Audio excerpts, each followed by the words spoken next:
Ja si myslím, že to je veľmi veľa zón, ktoré sú veľmi verejné a ktoré sú plné života, hej? A toho života takého spoločensko-komunitno fascinujúceho, ktorý není jednofarebný, není monotónny, ale naopak je veľmi pestrofarebný a myslím si, že je veľmi demokratický. Že keď si zoberieš len trh, čo je trh na Žilinskej, alebo si zoberieš tú zónu, ktorá vznikla okolo tej požičovne CD-čiek, alebo si zoberieš aj samotný rozhlas, tak vlastne od podnikateľov cez ľudí, ktorí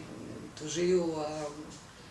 cez vlastne všetko sa tam stretáva. Že to sú také tie demokratické zóny, kde nikomu zrazu nevadí, že ja som z nejakej inej sociálnej skupiny alebo